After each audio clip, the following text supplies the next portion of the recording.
Henry Fielding's Joseph Andrews, the character of Parson Adams. Who is Parson Adams?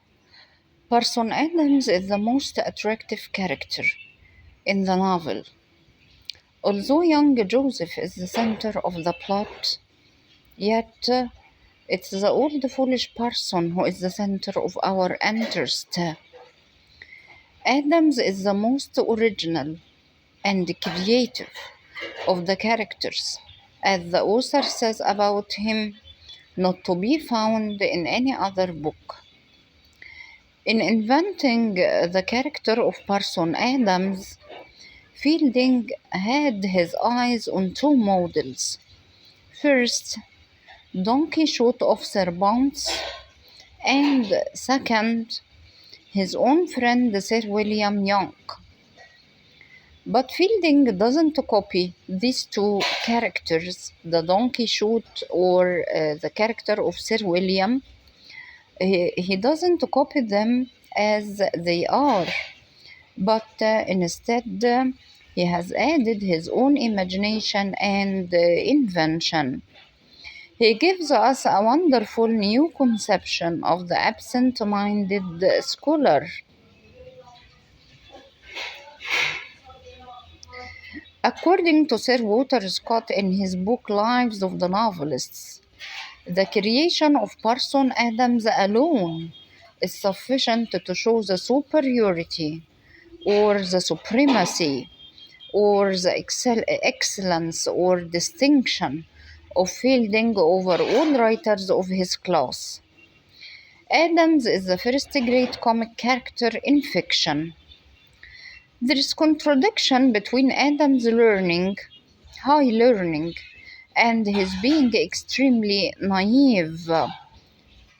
His innocence always puts him in a series after the other of misunderstanding. He has perfect simplicity, goodness, distinction, and charm. He is 50 years old.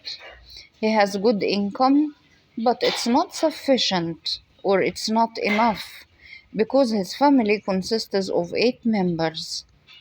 His appearance is very shabby or not handsome.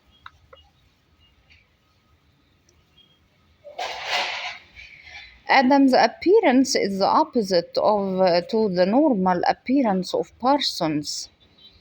He has a comic face with beard and deeply wrinkled cheeks, which refers, of course, to his old age. His legs are so long that they almost touch the ground when he rides on horseback. On his head, he wears a periwig. At night he turns out and bends his head with a red handkerchief and old hat.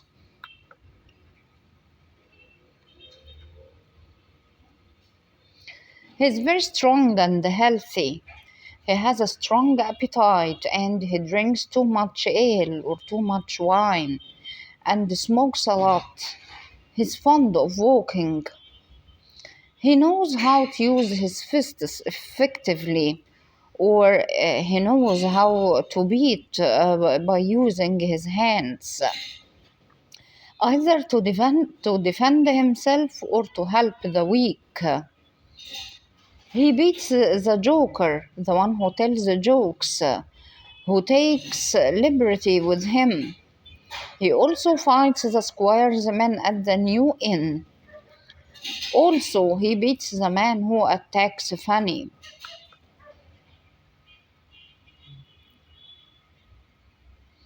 He lives in Sir Thomas Bobby's parish and has the charge of, or he is responsible for, other 3 chapels or 3 churches. He preaches or gives religious sermons every Sunday in all these 4 churches. He deals with his parishioners or the inhabitants of the regions in which these churches are located. He deals with them like his own children. He is a high church man who conducts service on saints' days. He has a high view of his position. He respects himself and respects his job. He is a man of high learning. He is educated at the University of Cambridge. He masters many languages, particularly Greek and Latin. However, he is as ignorant of the real world as an infant. He is good and expects everyone to be good. He cannot believe that there is an evil person. He thinks that Parson Tilper will offer him money at once as soon as he knows he is a parson or a Christian soul. He doesn't believe that a man and a woman have a relation without being married. He cannot see through hypocrisy. That's why he believes the false promises of the squire. Because of his strong faith or strong religious doctrine, he remains optimistic in spite of the shocks he receives.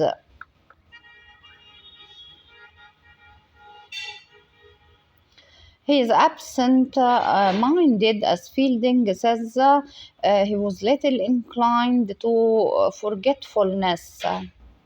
He leaves for London to sell his sermons or his religious lectures, but he forgets to take the manuscripts or forgets to take these lectures. He doesn't discover this fact till he reaches half of the journey.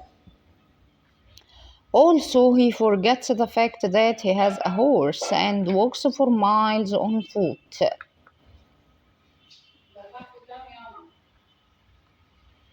At one of the inn, he forgets to pay the bill for the keeping and food of his horse, so he leaves Joseph alone in the inn and walks miles on foot, and Joseph is supposed to follow him.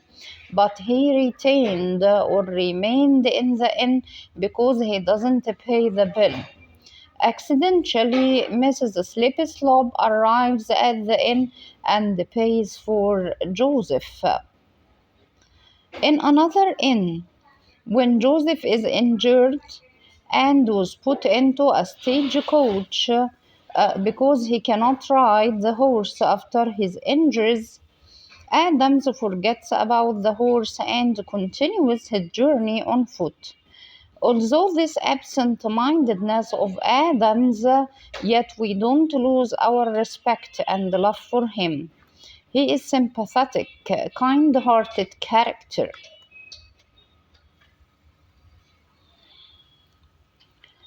He is very affected when he sees Joseph lying ill in the inn and stands by him till he recovers or resumes his health.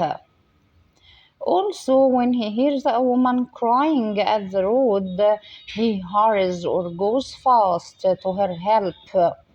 He beats someone who wants to rape her. Later, he discovered that she is funny. Moreover, he refuses to listen to Lady Bobby when she urges him not to perform the marriage of Joseph and Fanny.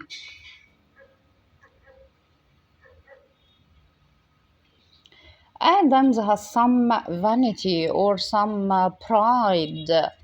First, he flatters himself because he has read many books. He praises himself for his overlearning. He insists that the knowledge of men is to be learned from books. Secondly, he is proud of his sermons or his lectures. He has a hope to sell them for a large sum of money. Thirdly, he is proud of his excellence as a schoolmaster. Adams has the spirit of an old Roman joined to the innocence of a primitive Christian. He is happy when others are happy and worried when others are in distress or in big problems.